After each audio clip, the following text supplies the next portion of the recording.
ask ourselves where we are at the moment. Are we in a good place? If we are not, we cannot dream of a better place. We have to deal with the bad place that we are in. If you are in pain, you have to look at the pain that you are suffering and find out, how do I tackle this pain? That's the challenge that is facing us today. When you look around, what do you see? You see racism in the name of nationality. We have to deal with that. We see tribalism. We have to deal with that. We see hunger, people suffering, hunger. They have nothing to eat. We have to deal with that. We have to look at that. If conflict is what we are generating, we deal with it and see if something else can come out of it. Because when you are in darkness, you cannot yearn for light. When you are in darkness, you deal with the darkness that you find yourself in and tackle it. And see that if I can tackle it and get rid of it, then something else will come. Something else you don't know. It could be light, but you don't know because you haven't seen light. What you are seeing, what you are used to is darkness. So deal with what you are used to. Deal with the situation that you find yourself in. We have destroyed our environment. We have a situation confronted with climate change. That is what we have to deal with. We cannot pretend that there is something else that is better than this. We have to deal with this and sort it out. Ask ourselves, how did we get here? How did we destroy our forests? How did we pollute our oceans? How did we kill our rivers? And only maybe then can we be able to find something else that is good. Only then may we be able to get rid of our suffering, our pain. Why do we say that? Because we thought our religion would bring us joy. It hasn't brought us joy. We can all see that. We thought our schooling can bring us plenty. It hasn't brought us plenty. We thought it would solve our poverty. It hasn't solved our poverty. We thought democracy would bring us peace. It hasn't brought us peace. There is suffering all over. Peace is a concept. It is something we don't know. It's something we talk about, but we don't know what it is. Because the democracy we thought would bring us peace has not brought us peace. Therefore, we have to ask ourselves, what is democracy? Is it this periodic voting for different leaders? Is it buying different leaders' vision, different leaders' manifestos? Is that democracy? And if it is, why hasn't it solved our problems? Can we sit back and say that it is working and that tomorrow it will have sorted out our issues? If it didn't solve our problems yesterday, it hasn't solved today, it's going to solve them tomorrow. Is democracy going to solve that? If schooling hasn't given everybody employment, everybody who has gone through school, everyone who has succeeded, everyone who has a certificate, everyone who has a degree,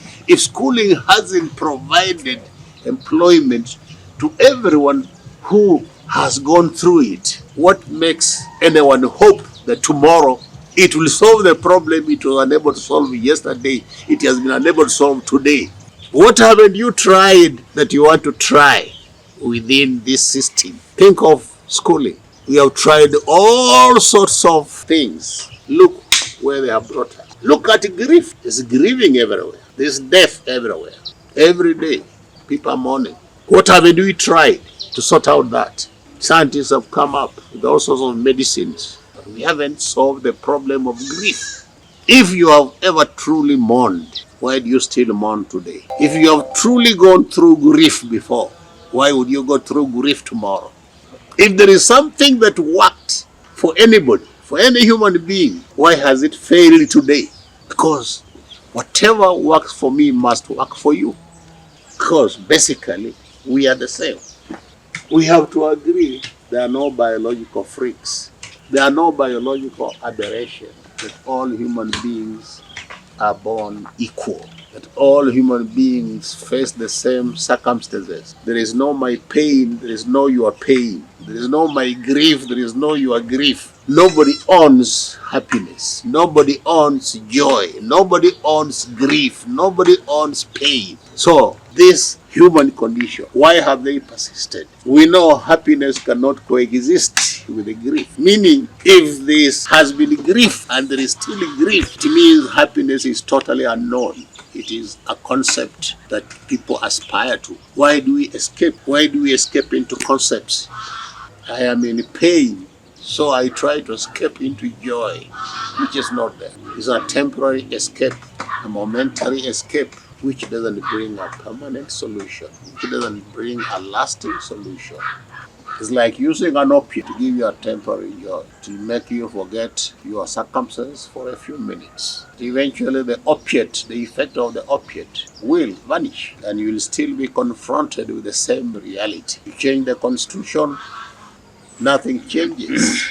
The bad leadership remains.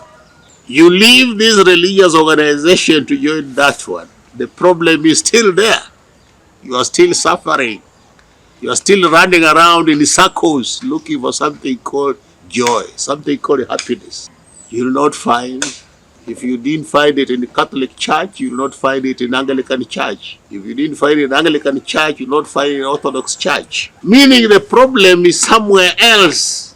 You are looking for it in the wrong place. You are trying to solve something that is not the problem. And whatever you are looking for does not exist in those institutions, because an institution cannot have a solution.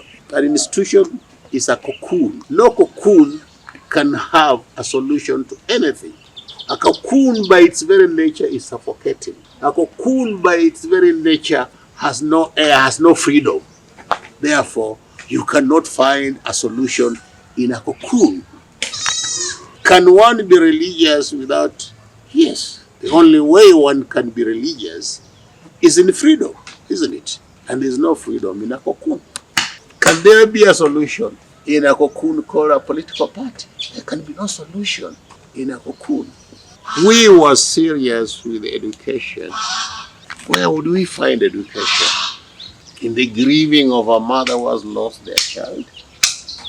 Would we find education in the sounds made by the flowing river? Why would one go to a classroom to look for education? Is education the same as imparting knowledge? Obviously not, because education is what comes out of someone. It's not what someone puts into another. It is what someone draws out of someone. That is what education is. That's the meaning of the word educe, to draw out. The end of knowledge is therefore the beginning of education. And that may be the beginning of solving the human problems. The human problems are there because of people not knowing what to do with what they have. You don't solve problems by acquiring from out. You solve problems by using what is within. Therefore, one who is running around looking for knowledge will not stumble on a solution.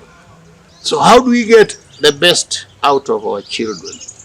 How do we get the best out of our students? How do we get creativity out of our youth? How do we get them to innovate? Innovation cannot be taught. Creativity has never been taught. Isn't that the purpose of education? Isn't that the object of education? To learn from the profound and the profane. That is education. The up and down of life. The suffering and the joy of life. That is education. Not by escaping from the circumstances. So, what humanity needs to solve our challenges, people can contemplate. People can go inwardly to find solutions to what is afflicting humanity. Is there a possibility we can have constant democracy instead of intermittent democracy? What we have now is intermittent democracy. Can we have constant democracy? A democracy that can be exercised every day, every moment, every hour to hour, every minute to minute, every second to second. Can we live in democracy instead of every periodic interval? And the bigger question is, what comes first? Is it freedom or democracy? What brings the other? Every struggle is a yearning for freedom. Freedom from all the things that afflict humanity. But what one must wonder is whether our efforts, what we are doing now, can bring us freedom. Democracy can bring freedom. And we see very clearly that only free people can be democratic. Therefore, freedom is the prerequisite. We need freedom in order to be democratic. It is not the other way around. We need freedom in order to develop. We fail to get a proper definition of development. A man, a woman, a community that is still struggling with the basic needs can never claim to be developing, because development is what takes place above the basic needs of a human being, above the basic needs of a community. It's only when someone has achieved the very basics that development can now start. Development must be built on a foundation of fully realized basics of life. If you have shelter, if you have food, if you have clothing, those are the basics, and you can talk about developing.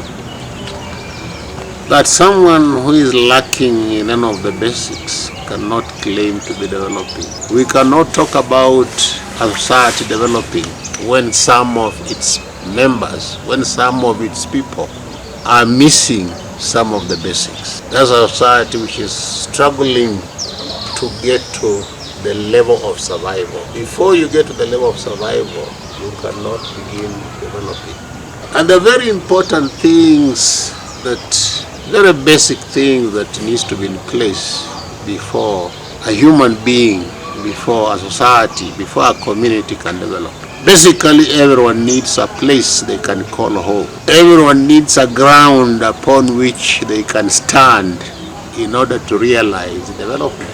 If I have been denied a place I can call home, if I've been denied a place I can stand on, a ground on which I can stand, I cannot claim to be developing. And therefore, a most important prerequisite for development is the abolition of the land market. Because so long as land is still a commodity on the market, some people will never develop. Some people will never have the basics of life. Because freedom can only be attained when everybody has a ground upon which. And we need to define the market. What is a market? A market is a place or is a state where we go to exchange what we produce. It cannot be a place where we go to sell what is God-given.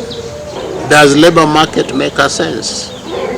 Does turning one's labor into a commodity make a sense? That is a question we need to ask. If we are yearning for freedom, if we are going to realize freedom, we need to ask ourselves that very, very basic question as to whether a labor market makes sense in a society that claims to be a free society.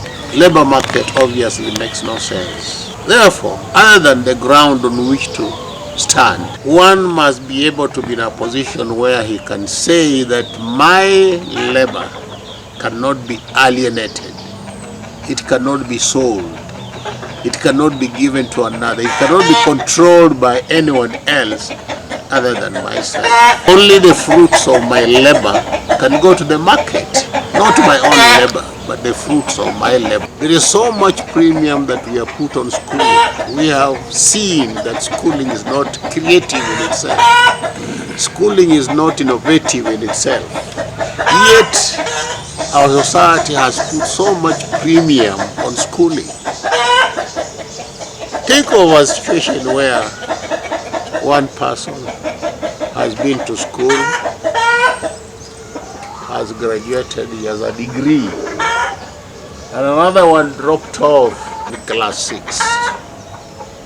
This one who dropped off in class 6 becomes a watchman. This one who got a degree becomes a managing director of some enterprise.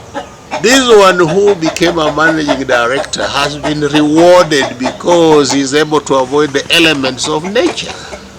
He's able to avoid being rained on. He's able to avoid the cold of standing outside in the sentry. So why should there be any further punishment in differentiated? That question we need to answer if we are going to free humanity. We need to remove the premium that we put on schooling so that we realize that the purpose of going to school is to escape from hard labor. And that those who have not gone to school have already been punished by engaging in the hard labor. They need no further punishment by being underpaid. While those who went to school and acquired higher education have already been rewarded in that they have been saved from hard labor, from exposure to the elements of nature. There should be no further reward in terms of payment, because each one of them is doing an essential service. Each one of them is rendering an essential service. The fellow who is opening the gate where goods and services to be brought in and go out is doing an essential service. The one who is coordinating everything, as the MD, is also rendering an important service. The reward should be the same. It should never be differentiated, because the reward on schooling has already been given in a different way. The punishment for not acquiring a schooling has already been rendered in a different way. And that, if we observe that, that is the only way we can guarantee freedom.